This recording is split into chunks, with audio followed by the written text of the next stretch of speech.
अस्सलामुअलैकुम वरहमतुल्लाह। बिस्मिल्लाहिर्रहमानिर्रहीम। आज डे 2 है how to start export business from Sialkot का। और हमने अपने स्टूडेंट्स को एक बुकलेट दी हुई है जिसका नाम है ट्रेनी स्टूडेंट हैंडबुक। ठीक है।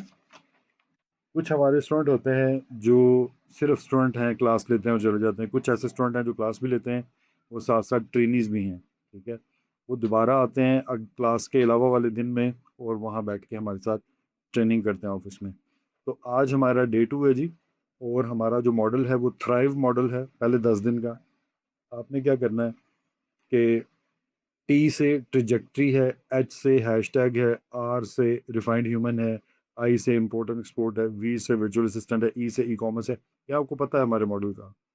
आपने क्या करना है, टी वाले पेज पे जाएं जहाँ ट्रिजेक्ट्री है, और यहाँ पे बेशक ये रिकॉर्डिंग अभी रोक लीजिएगा, 1 मिनट तो उसको हुआ है अभी चलते हुए। और 10 प्रोडक्ट, ये जो नीचे खाना बना, बाकी कुछ ना, कहीं ना कुछ ना लिखिएगा। इसमें जो नीचे 10 खाने बने हैं इसके अंदर अपनी प्रोडक्ट, आप 10 प्रोडक्ट डाल दें। विदाउट HS कोड की परेशानी किए, विदाउट इंडस्ट्री की परेशानी किए, विदाउट सेक्टर की परेशानी डाले हुए अपने आप को, विदाउट कैटेगरी की परेशानी अपने आप को डाले हुए, आप 10 प्रोडक्ट को यहाँ पे प्लीज़ जो आप बेचना चाहते हैं वो आप लिख लें। मैं उसे चेक करके आपके साथ डिस्कस कर लूँगा क्लास के अंदर। जज़ाकल्लाह। मैं रिकॉर्डिंग आपको कहूँगा कि आप रोक लें और इसमें 10 प्रोडक्ट को ऐड करें। फिर हम लोग एच की तरफ जाएंगे जो कि हैशटैग यानी डिजिटल मार्केटिंग का पेज है। जो आपका हैशटैग यानी एच वाला पेज है डिजिटल मार्केटिंग का, आप उसके ऊपर आ जाइए। आपको मैं कुछ चीज़ें सुनाता हूँ, आप उन्हें सुने और साथ साथ इस पेज पे लिखते जाएं, बाकी कुछ आपने नहीं करना। SEO लिखिए, search engine optimisation. SPARCH, search ENGI यानी engine, OPTIMIZATION, search engine optimisation, SEO। ये भी डिजिटल मार्केटिंग का हिस्सा कहलाती है। सोशल मीडिया, ये भी आप लिख लें, ये भी डिजिटल मार्केटिंग का हिस्सा है। कंटेंट मार्केटिंग, ये भी डिजिटल मार्केटिंग का हिस्सा है। ईमेल मार्केटिंग, ये भी आप लिखें, ये भी डिजिटल मार्केटिंग का हिस्सा है। मोबाइल मार्केटिंग, ये भी आप लिख लें। ये सारे डिजिटल मार्केटिंग ऊपर एक हेडिंग देके ना, तो आप लिखते जाओ इसके नीचे। फेसबुक मार्केटिंग, फिर उसके बाद पिंटरेस्ट मार्केटिंग, फिर उसके बाद ट्विटर मार्केटिंग, फिर उसके बाद लिंक्डइन मार्केटिंग, फिर उसके बाद इंस्टाग्राम मार्केटिंग, फिर उसके बाद यूट्यूब मार्केटिंग, फिर उसके बाद पेड एड्स, फिर उसके बाद गूगल एनालिटिक्स। ठीक है। और इसके साथ साथ आपने लिखना है, एक टूल और है जो हम यूज़ करते हैं, ऊबर सजेस्ट। क्या चीज़ है? UBBER, Uber, SUGGEST, Uber suggest. साथ साथ आप लिखें गूगल कंसोल, CONSOLE। ये आपको सारे टूल्स भी आने चाहिए। गूगल एनालिटिक्स हम ऑलरेडी लिख चुके हैं। ठीक है। तो ये सारा all in all digital marketing कहलाता है। ये हमने कर लिया, अब ये ख़त्म हो गया। आप बेशक रिकॉर्डिंग वापस पीछे ले जाओ और ये सारे जो जितनी मैंने चीज़ें बताई हैं जो डिजिटल मार्केटिंग के अंदर आती हैं उसको आप लिख लो। ठीक है। और फिर हम लोग उसको क्लास में भी डिस्कस करेंगे। अब इसकी डिटेल क्या है, क्या चीज़ें होती हैं, फ़िलहाल हम कॉन्सेप्ट बिल्ड कर रहे हैं अपने, हमें इसमें परेशान होने की ज़रूरत नहीं है। ठीक है। तो हम लोग अभी चल रहे हैं THR, रिफाइंड ह्यूमन की तरफ, जिसमें कि हम लोग सुन्नतें और आदाब सीखते हैं और फिर इंग्लिश बोलने के आदाब हम लोग सीखते हैं। ठीक है। दीनों दुनिया साथ साथ। हम लोग रिफाइंड ह्यूमन आर से थ्राइव मॉडल में जो आ रहा है हमारा, हम आर वाले पेज पे चले गए और हमने यहाँ पे जाके जो लिखना है वो मैं आपके साथ साथ शेयर करता हूँ। आपके पास किताब है सुन्नतें और आदाब, उसको आप खोल लें और उसके ऊपर लिखा हुआ है कि सलाम के बेहतरीन अल्फाज ये हैं, अस्सलामु अलैकुम वरहमतुल्लाहि वबरकातुहू, या वहाँ पे लिख लीजिए। ठीक है। फिर पेज नंबर 11 पे आएंगे तो यहाँ पे 3 नंबर पॉइंट है, सलाम के जवाब के बेहतरीन अल्फाज ये हैं, वालेकुम अस्सलाम वरहमतुल्लाहि वबरकातुहू। ठीक है। फिर यहाँ पे हम लोग अगले पेज पे आ जाते हैं जो 12 नंबर पेज है। वहाँ से भी हम कुछ भी नहीं लिखेंगे। हम 13 नंबर पेज पे चलते हैं तो हम लिख लेते हैं यहाँ पे, सॉरी, ये हदीस पढ़ते हैं और इसको लिख भी लेंगे। आप सल्लल्लाहु अलैहि वसल्लम ने फरमाया, ये 10 नंबर पॉइंट है कि जो सवार है वो पैदल को सलाम करे, क्योंकि जो सवार होता है वो घोड़े या ऊँट के ऊपर पीछे से आ रहा होता है, जो पैदल चल रहा है उसको तो पता नहीं होता पीछे से कौन आ रहा है, तो वो जो सवार है उसको पता होता है कि आगे कौन जा रहा है, वो सलाम करेगा। इसी तरह ही जो लोग कुछ बैठे हुए हैं और आप वहाँ से चल रहे हैं, गांव जैसे गांव में होता है या मोहल्लों में होता है, तो चलने वाला जो होता है वो बैठा हुआ को सलाम करेगा। इसी तरह ही थोड़े लोग जो हैं वो ज़्यादा को सलाम करेंगे, ठीक है। और जो छोटा है उम्र में वो बड़े को सलाम करेगा, बजाय इसके कि आप बड़ों का इंतज़ार करें। छोटों को अदब होना चाहिए कि वो बड़ों के साथ कैसे गुफ्तगू करेंगे। ये सही मुस्लिम की हदीस है, ठीक है। आखिर में जो एक पॉइंट यहाँ पे आखिरी पॉइंट मैंने आपके साथ डिस्कस करना है वो ये है कि जो पेज नंबर 15 के ऊपर है, ठीक है। बाकी आपने बिल्कुल यहाँ से कुछ और नहीं पढ़े, बस ठीक है, वो आपकी मर्ज़ी, आप पढ़ना चाहें तो।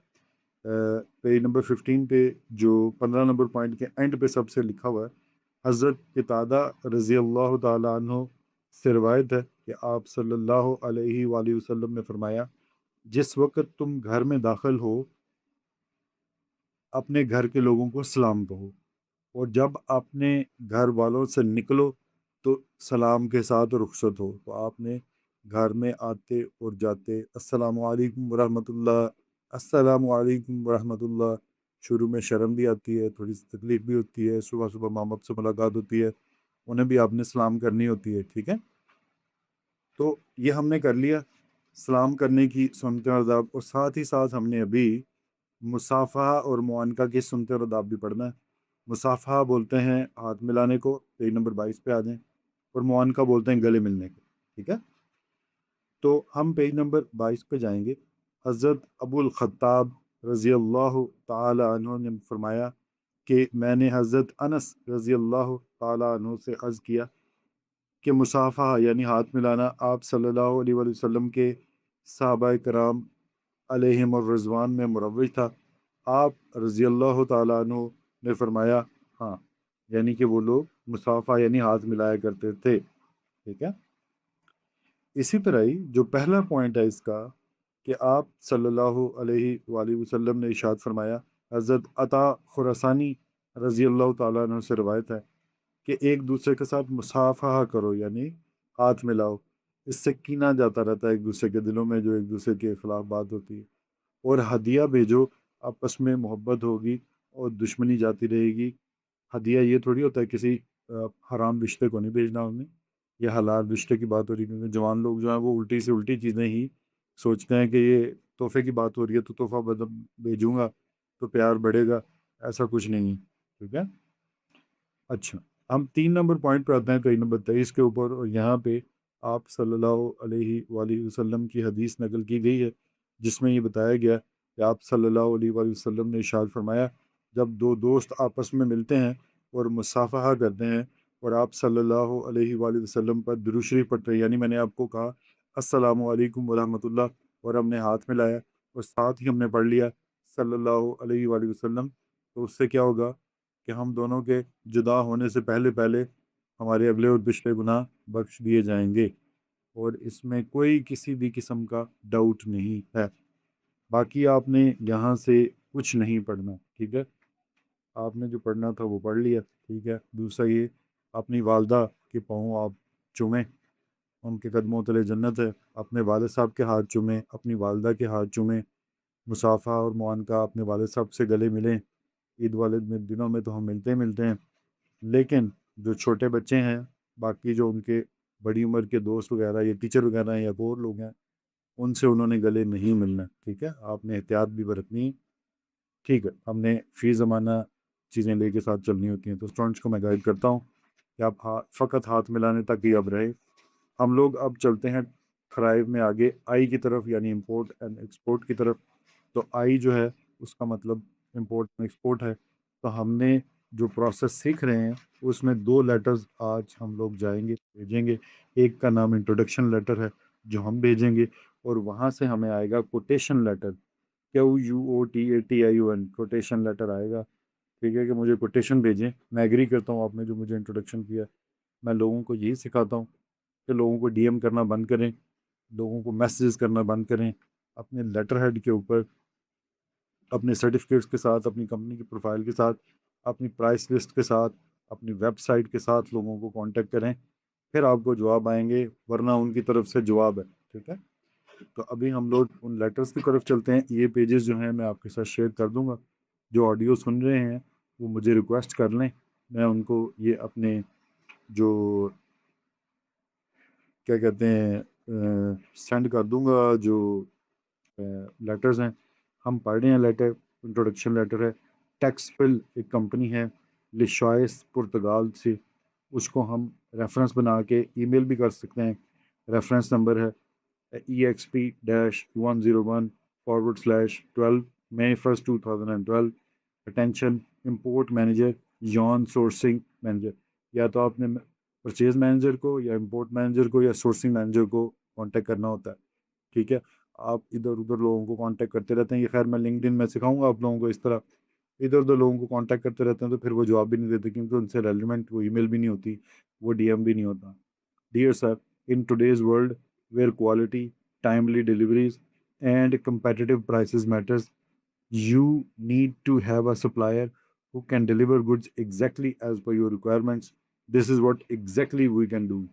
तो ये आपकी इंग्लिश की लिसनिंग भी हो रही है और आप इंग्लिश को इम्प्रूव भी करेंगे कि हम सबसे पहले पहले ही उसमें पैराग्राफ में हम लिखते हैं कि जब इस दुनिया में जब क्वालिटी को, टाइमली डिलीवरी को और अच्छी कीमत को बड़ी अहमियत दी जाती है, तो अगर आप ऐसा को बंदा ढूंढ रहे हैं तो मैं वही इंसान हूँ। तो आपने तीन चीज़ों के ऊपर, यानी क्वालिटी के ऊपर, टाइमली डिलीवरी के ऊपर और प्राइस के ऊपर कम्पीट करना है मार्केट में, आप कामयाब हो जाएंगे। ठीक है, प्रोडक्ट से तो कम ही लोग कम्पीट कामयाब होते हैं, लोग इन स्ट्रेटजी से होते हैं। आगे चलते हैं। Having been in textile for about 4 decades, 40 साल से, with an annual turnover of US dollar 210 million, we use the best quality of local as well as imported cotton in spinning to give you consistent quality throughout the year. We have 11 shipping plants to produce 60,000 tons annually, 100% cotton, 20-1 yarn। तो ये धागे की किस्म है। उन्होंने आपने उसमें material की भी बात कर ली कि हम कौन सा मटेरियल इस्तेमाल करते हैं। ठीक है, तो अगर आप क्वालिटी मटेरियल इस्तेमाल करेंगे तो बड़ी अच्छी बात है, फिर आपको वो बड़े पसंद करेंगे वो लोग जो गोरे हैं कि ये अपनी कंपनी के बारे में, अपनी कैपेसिटी के बारे में बता रहा है कि हमारे पास मशीनें कितनी हैं फॉर एग्जांपल, और हम कितनी आपकी चीज़ें प्रोड्यूस कर सकते हैं। ठीक है, तीसरा पैराग्राफ है, the confidence of quality is reflected in our huge export for the world leading brands like Hanes, Russell and devices. Our website www.rcm.com will enable you to know more about us। अब आपने इसमें अपनी website भी डाल दी, तो आप जिन brands के साथ काम किया है उनका नाम भी हमने डाल दिया। आखिर में हम लोग डालते हैं कि वो हमें क्या करे। We look forward to your early response so that we could send you the required samples along with comparative prices. Hope to build up long-term and healthy business relationship with your good company. Best regards, Ijaz Ahmed, Manager Sports, Contact Details। ठीक है, तो यही चीज़ें हम जब RFQ भरते हैं अली बाबा का, तो तब भी हमें पता होनी चाहिए कि हमने इसी तरह का उनके साथ अप्लाई करना है। ठीक है, फिर हम लोग चलते हैं रुस्तम कॉटन मेल्स की तरफ। जब कोटेशन, अब कस्टमर की तरफ से इंक्वायरी लेटर आई, सॉरी मैं कोटेशन कह गया, अब मैं इसको चेंज कर रहा हूँ, यानी उनकी तरफ से इंक्वायरी लेटर आता है, कोटेशन तो इसके बाद जाएगी। ठीक है, अब आपने इंट्रोडक्शन लेटर भेजा, मास्टर भी आ जाता है ना, कभी कभी मास्टर भी थोड़ा थक जाता है, चीज़ आगे पीछे हम मास्टर दियाँ भी हो जाती कोई गल नहीं। इसमें क्या है कि आपने इंट्रोडक्शन लेटर में भेजा था, उनकी तरफ से इंक्वायरी आई है, और उस इंक्वायरी को फिर आप जवाब देंगे कोटेशन की सूरत में। ठीक है, ओके, तो इंक्वायरी अब आ गई, उसका जवाब आ गया जो आपने ईमेल की थी या उन्हें डीएम किया था या उन्हें मैसेज किया था आपने। रुस्तम कॉटन मिल्स, ये आपने RFQ भरी थी, Rustam cotton mills Pakistan, over reference TEX9-199-12 May 2 2000 and कौन सा साल है भाई, May 2012।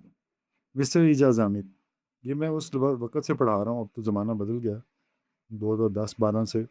तो ये वही बुक्स हैं जिनको मैं लेके चलता हूँ। इजाज़ साहब की जो इम्पोर्ट एक्सपोर्ट की बुक है, आई विल लव दैट। अगर आपके पास वो बुक हो तो अच्छी बात है, वरना मुझसे कॉपी करवा लें आप। This is with reference to your letter dated May 1, reference EXP-101 2012, in which you have given introduction about your company. We are a big importer of 20-1 yarn, 100% cotton yarn from Asian countries, and need competitive prices for our regular orders. Please send us a few samples along with your best prices for C and F carriage and freight. Destroyers LC at side, ये payment की term है 1 multiply by 40 FCL full container load. एक container load की आप हमें prices quote करें. Hope to receive samples and prices within this week. Regards Peter Naik, manager imports, लेक्सफिल लिशॉयस. Contact details. तो ये तरीक़ेकार है. हमारे सियालकोट के इंडस्ट्रियलिस्ट बड़े सीरियस बिजनेसमैन, तो दे बिलीव इन ईमेल्स, जो डोमेन वाली ईमेल्स होती हैं, they believe in doing business through emails. मैं आप लोगों को भी कहूँगा, ये इधर उधर आप खजल खुजल हो रहे हैं जो, आप इस तरफ ध्यान करें. तो हमने अभी THRI, अब वी और ई रह गया. वी से वर्चुअल असिस्टेंट है, ई से ई कॉमर्स है. अभी इस पर हम लोग गुफ्तगू करते हैं, ठीक है. रिकॉर्डिंग रोक लो, तो थोड़ा बहुत इधर उधर घूम फिर लो, फिर वापस आ जाना इसके ऊपर. ये जो लेटर आपने पढ़े हैं, अभी मैंने आपको दिए भी हुए हैं पहले भी बहुत सारे लोगों को. आप अपने अपने ग्रुप्स में देख लें, व्हाट्सएप ग्रुप्स में. ये लेटर आपने इस जो आपके पास बुकलेट है, इसके जो भी पेजेस आपको फ्री मिलते हैं या एक पेज एडिशनल से लिख के तो इसके साथ अटैच कर लो. मैंने अगली क्लास में चेक करनी है, ठीक है. ये दोनों लेटर्स, इंक्वायरी लेटर भी और इंट्रोडक्शन लेटर भी. ओके. हम लोग अपने जो बुकलेट है उसके थ्राइव के वी पे आते हैं, वर्चुअल असिस्टेंट. वर्चुअल असिस्टेंट को AI आना चाहिए. तो उसको डेफिनेशन ही नहीं आती, तो उसने AI क्या किसी को बताना है. मैं कुछ दिन पहले एक साहब से पूछ रहा था यूनिवर्सिटी में, तो सर आप क्या करते हैं, तो वो कहते हैं जी मैं AI पढ़ाता हूँ. मैंने कहा सर AI की क्या डेफिनेशन है. तो वो जो डेफिनेशन उन्होंने बताई, तो मैं अपना मुंह छुपा रहा था कि भाई आपसे तो बेहतर मुझे पता है AI की डेफिनेशन का. तो कल को आपको भी कोई AI की डेफिनेशन पूछता है एज अ बिजनेसमैन, तो आप क्या करेंगे. देखो, आपको बिजनेस में एक मसला है कि आपके पास टाइम बहुत शॉर्ट है. आप एफिशिएंटली काम करें. एफिशिएंट का मतलब होता है जल्दी जल्दी टास्क ख़त्म करना है. एक टास्क ख़त्म कर लिया, अगली पे, अगली टास्क ख़त्म कर लिया, अगली पे. बिजनेस का ये काम है ना, ताकि उसकी कैपेसिटी अच्छी हो जाए, आपका काम करने का अंदाज बेहतर हो जाए, जॉब डन हो जाए. तो आपको प्रॉब्लम्स होती हैं. तो प्रॉब्लम क्या हो सकती है कि आपने इमेज बनानी है अपनी प्रोडक्ट की, आपने साइज़ लगाने हैं अपनी प्रोडक्ट की इमेज के ऊपर, उस प्रोडक्ट के. तो साइज़ SIZE, size.ly, साइज ली, एक वेबसाइट है AI की. वो आप अपनी तस्वीर से दें तो वो उसके ऊपर साइज़ लगाता है कि जी ये आपका कराटे सूट है, तो इसकी ये साइज़, लार्ज साइज़ की ये होती हैं, बाजू इतने लंबे होते हैं, तो चेस्ट उसकी इतनी होती है, और उसके जो पल्ले होते हैं वो इस तरह होते हैं. खोल के वो सारी चीज़ें दिखा देता है, ठीक है. इसी तरह ही प्लेसिट है. तो आप सिर्फ उसे प्रोडक्ट दिखाते हैं, वो इंसान के ऊपर पेस्ट करके वो दिखाता है कि ये देखो जी इंसान ने ये प्रोडक्ट कैसे पहना हुआ नजर आएगा. आप इवन व्हाट्सएप का जो है ना, उसके ऊपर अपनी प्रोडक्ट दें, जो उसका AI है व्हाट्सएप का, कि ये जो बैग है इसको किसी इंसान को पकड़ा दें तो वो आपको बना के दे देगा. जनरेटिव AI भी यही है, ठीक है. अब आप प्रॉब्लम सॉल्व करवा रहे हैं उससे, ईमेल लिखवाने की, राइटिंग वाली, इमेजेस क्रिएट कराने की, वो भी मैंने बताया, वीडियोस क्रिएट करवा रहे हैं आप AI से, ठीक है. कैलकुलेशनें करवा रहे हैं कि मुझे बताओ कि आजकल जो DDP होता है, जो ड्यूटी डिलीवरी पेड होता है, DDP, वो तो 20 से 22 किलो से ज़्यादा का एक डब्बा नहीं होना चाहिए उसका. तो आपके पास जो ऑर्डर है, वो आप कहते हैं कि जो चैप्स हैं या ये लेदर जैकेट है, 2 या 3, क्या ये DDP में चली जाएंगी, जिसमें एक डब्बा जो होगा वो DHL के किस साइज़ का इस्तेमाल करूं मैं, जिससे कि मेरी जो मिनिमम वो जो रिक्वायरमेंट है कि मेरा हर डब्बा 20 या 22 किलो से ज़्यादा का नहीं होना चाहिए, तो वो कैसे मीट हो जाए. और आप मुझे ये बताओ कैलकुलेशन करके कि बाकी लोग कितने की चीज़ें बेच रहे हैं, और मुझे ये बताओ कि अमेरिका तक पहुंचाने की कॉस्ट क्या है. ये तो अमेज़ॉन के अपने वेबसाइट के ऊपर भी है, FBM की कॉस्ट कैलकुलेट हो जाती है अमेरिका तक. या आप ये बताना चाहते हो कि ये देखें जी कि लेदर जैकेट्स इस मौसम में ऑस्ट्रेलिया में बिकती हैं, ये रिसर्च आप करें. तो रिसर्च की, कैलकुलेशनों की प्रॉब्लम, राइटिंग की प्रॉब्लम, इमेजेस की प्रॉब्लम, वीडियोस की प्रॉब्लम है ना आपको एज अ बिजनेसमैन, कि आप बहुत ज़्यादा टाइम उसके ऊपर स्पेंड नहीं करना चाहते, आप किसी को हायर नहीं करना चाहते और को. तो फिर आप कुछ प्रोग्राम्स की तरफ मुतवज्जो होते हो, जो आर्टिफिशियल इंटेलिजेंस बेस्ड प्रोग्राम होते हैं जैसे चैट जीपीटी है, तो इसका मतलब ये हुआ कि ये कंप्यूटर साइंस की एक फील्ड है, आर्टिफिशियल इंटेलिजेंस, जिसमें कि ऑलरेडी पहले से वो ट्रेन हुआ हुआ डाटा सेट्स के ज़रिए। कंप्यूटर साइंस की फील्ड है, उसको आपने डाटा सेट से ट्रेन कर लिया है और उससे आपकी प्रॉब्लम सॉल्व हो रही हैं, चाहे राइटिंग की, चाहे इमेजेस की, चाहे वीडियोस की, चाहे कैलकुलेशनों की, चाहे रिसर्च की। ये आर्टिफिशियल इंटेलिजेंस की डेफिनेशन है भाइयों। मैं आपसे सुनूंगा क्लास में, लिख भी लो। आगे चलते हैं। अब हम लोग ई पे आ जाते हैं। ई का मतलब ई कॉमर्स का मतलब है कि हमारा जो पूरा एक कैनवस है, मैंने आप लोगों को एक चार्ट सेंड किया है कि वो आपने बनाना है इस पर्सपेक्टिव में। तो यहाँ तो ना लिखो आप, यहाँ तो आप चैप्टर वन की कैलकुलेशन ही लिख, चैप्टर वन जो आपके अमेजोन का है उसका वो लिख लो, जिसमें F B M, referral fees और माहाना फीस, और फिर जो मॉडल्स हैं जैसे कि जो हम पहले दिन पढ़ते होते हैं, ये तो डे टू है ना, पहले दिन जो पढ़ते होते हैं हम लोग कि प्राइवेट लेबल है या होलसेल मॉडल है, आर्बिट्राज है, ड्रॉप शिपिंग है, रीसेलर ऑफ थिंग्स है, ड्रॉप शिपिंग है, या एफिलिएट मार्केटिंग है। तो वो यहाँ पे लिख लेना, जो जगह यहाँ पे आपके बुकलेट के ऊपर, वो वहीं चैप्टर वन उसको भी क्लोज कर लो। साथ ही साथ आपने ये ई कॉमर्स का पूरा चार्ट बना के लेके आना है अगली क्लास में। मैंने क्लास में बनवाया था, लेकिन वो बच्चे थोड़े से लेट हो गए, जिससे वक्त लाइट नहीं थी ऑफिस में। क्या किया जा सकता है? तो फिर मैंने आप लोगों को उसकी अच्छी सी तस्वीर खींच के भेज दी है कि आपने उसके खाने बनाने हैं 10। ठीक है, वर्टिकल आपने उठाना है इसको, और एक पे लिखें मॉडल, दूसरे पे लिखें शॉपिफाई, तीसरे पे लिखें ईबे, चौथे पे लिखें। अच्छा, पहले पे आपने लेफ्ट साइड पे तो बिल्कुल ऐसे ही छोड़ देना, उसमें बहुत सारी चीज़ें आपने डालनी होंगी। फिर शॉपिफाई पहला, ईबे दूसरा, अमेजोन तीसरा, चौथा अलीबाबा, पांचवा वालमार्ट, छठा एक्सी, सातवां गूगल मर्चेंट, आठवां फेसबुक मार्केट प्लेस, नौवां पिंटरेस्ट की शॉप, और 10वीं टिकटॉक की शॉप। ये सारा ई कॉमर्स है। आप अमेजोन सीख लोगे ना, ये सारी चीज़ें आपको खुद ब खुद आ जाएंगी, और मैं करवाऊंगा भी आप लोगों को। फिर आप सारा लिखते रहो कि उसका मॉडल क्या होता है, इसके अंदर हमने बहुत सारी चीज़ें डाली, स्टोर टाइप क्या होती है वो चीज़ें डाली, टूल्स कौन कौन से होते हैं वो भी हमने डाले, इसमें अकाउंट की कॉस्ट कितनी होती है वो भी हमने डाली, इसमें लिस्टिंग की क्या साइजेस होते हैं वो भी हमने डाल दिया, स्टोर का साइज़ क्या क्या होता है वो भी हमने डाल दिया, स्टोर जब बनता है उसका टाइप ऑफ पोस्ट कौन कौन सी होती हैं इसके अंदर वो भी हमने डाल दी। ठीक है। और क्या वो वेबसाइट देता है, क्या हम लोग लोकेशन लॉग कर सकते हैं कि पाकिस्तान में हमारी वो चीज़ें ही नज़र ना आए, तो वो भी आप देख लेना। फिर कैटेगरीज कौन कौन सी हैं इनके अंदर। तो ये ऑल इन ऑल इतना ज़बरदस्त काम है ना, इसके ऊपर मैं क्लास करवाऊंगा नेक्स्ट, हालांकि होनी नहीं चाहिए अब दे दूँ क्लास, लेकिन मैं एक क्लास करवाऊंगा ताकि आपको कमाल मज़ा आएगा। ई कॉमर्स पर कि यार मज़ा ही आ गया। ठीक है। तो इंशाल्लाह देखते हैं, इसको डिटेल में लेके चलेंगे चीज़ों को। जज़ाकल्लाह खैर।